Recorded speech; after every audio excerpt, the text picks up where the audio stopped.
Bismillahirrahmanirrahim. Assalamualaikum warahmatullahi wabarakatuh. Alhamdulillah, salatu wassalamu ala rasulillah. Pada kesempatan yang bahagia ini kita akan menjelaskan tentang bagaimana cara pelaksanaan sholat id di rumah. Karena bisa jadi kita tidak bisa melaksanakan sholat id di lapangan karena ada halangan. Para ulama, jumhur ulama berpendapat bahwasanya dibolehkan sholat id di rumah bagi orang yang tidak bisa menghadiri sholat id di lapangan. Sebagaimana diriwayatkan Imam Al-Bukhari rahimahullahu taala bahwasanya Anas bin Malik radhiyallahu taala anhu pernah sholat di rumahnya, fajama'a ahlahu wa banihi, maka dia kumpulkan istrinya dan anak-anaknya, kemudian dia menyuruh budaknya untuk menjadi imam. Ini dalil yang dijadikan dalil oleh para ulama bahwasanya boleh sholat id di rumah. Adapun bagaimana cara pelaksanaannya, secara umum pelaksanaannya sama saja. Tidak ada bedanya kita sholat id di rumah dengan sholat id di lapangan. Bedanya kalau di rumah kita tidak melaksanakan khutbah, itu saja. Baik, saya ingatkan kembali bagaimana cara pelaksanaan sholat id. Sebelum sholat id kita disunahkan untuk mandi, ya, yaitu mandi tersebut kita kerjakan setelah terbit fajar agar kita mandi di hari id. Ya, setelah itu kita disunahkan juga untuk makan korma dalam jumlah witir, ya, mau 3, mau 5, mau 7, karena itu sunnah Nabi SAW. Kenapa kita dianjurkan makan korma? Untuk menunjukkan bahwasanya hari tersebut adalah hari Al-Fitr. Al-Fitr secara bahasa artinya berbuka. Idul Fitri artinya hari berbuka, artinya kita sudah tidak puasa lagi. Maka kita tunjukkan bahwasanya kita berbuka. Sebagaimana kita berpuasa karena Allah, kita berbuka juga karena Allah, dan Nabi SAW segera menunjukkan berbukanya tersebut. Kalau tidak ada korma, maka sebagian ulama mengatakan boleh makan yang manis-manis. Kemudian setelah itu kita sholat id. Adapun sholat id, maka waktunya dimulai dari waktu syuruk, yaitu sekitar 15 menit setelah sunrise, setelah terbit matahari. Dan berakhir kata para ulama sebelum waktu zawal, yaitu sekitar 15 menit atau 10 menit sebelum azan zuhur. Di antara itu kita boleh melaksanakan sholat id. Tapi yang terbaik kita sholat id di awal waktu, di pagi hari. Adapun pelaksanaannya, maka kita bertakbir rakaat pertama 7 kali, rakaat kedua 5 kali takbir. Nah, ada khilaf di kalangan para ulama tentang 7 takbir ini. Apakah 7 takbir tersebut termasuk takbiratul ihram ataukah takbiratul ihram tidak dihitung? Ya, takbiratul ihram tidak dihitung. Ini pendapat Imam Syafi'i rahimahullahu taala dalam kitabnya Al-Um, bahwasanya takbiratul ihram tidak dihitung. Jadi bagaimana caranya? Kita bertakbir dulu, Allahu Akbar. Ini takbiratul ihram.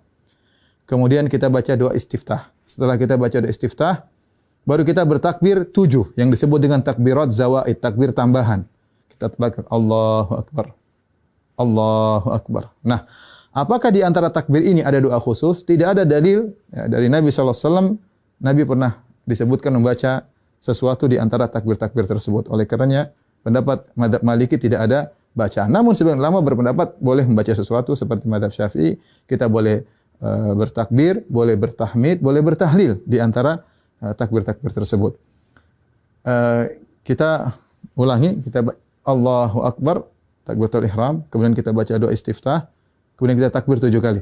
Allahu Akbar 1, Allahu Akbar 2, ya, Allahu Akbar 3. Antara takbir satu dengan yang lainnya kita ada jeda sedikit, apalagi kalau kita jadi imam, agar makmum di belakang bisa mengikuti kita. Kita lanjutkan Allahu Akbar 4, Allahu Akbar 5, Allahu Akbar 6, Allahu Akbar 7. Setelah itu kita ta'awudz, kemudian kita baca Al-Fatihah. Setelah baca Al-Fatihah, kemudian kita baca surat. Nah, surat ini kita bisa baca, disunahkan baca surat Sabbihisma Rabbikal A'la, atau kita baca surat Qaf, ya. Salah satunya sunnah, seandainya seorang baca surat yang lain juga tidak jadi masalah. Setelah kita selesai baca surat, maka kita ruku, Allahu Akbar, ya, seperti biasa. Kemudian kita sholat, sampai kemudian kita pada rakaat, mau naik ke rakaat kedua, tatkala kita sujud, ya, kita sujud, kemudian kita mau bangkit ke rakaat kedua, maka kita bertakbir. Allahu Akbar. Ya. Nah, takbir dari sujud menuju ke rakaat kedua namanya takbir al-intiqal. Yaitu takbir perpindahan dari satu rukun ke rukun berikutnya, dan itu tidak dihitung, tidak dihitung. Nah, rakaat kedua kita bertakbir 5 kali. Takbir tadi enggak dihitung, kemudian kita takbir lagi. Allahu Akbar. 1, Allahu Akbar. 2, Allahu Akbar. 3, Allahu Akbar. 4, Allahu Akbar. 5. Kemudian kita baca Al-Fatihah dengan jahar.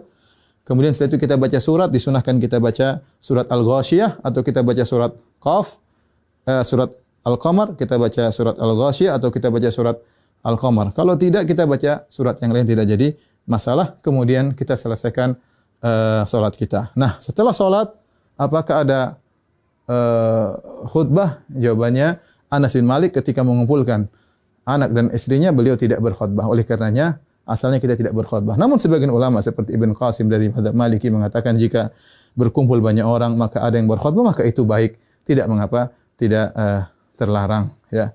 Demikian tata cara singkat ini, semoga bermanfaat bagi kaum muslimin. Semoga Allah menerima ibadah kita. Wabillahi taufik. Assalamualaikum warahmatullahi wabarakatuh.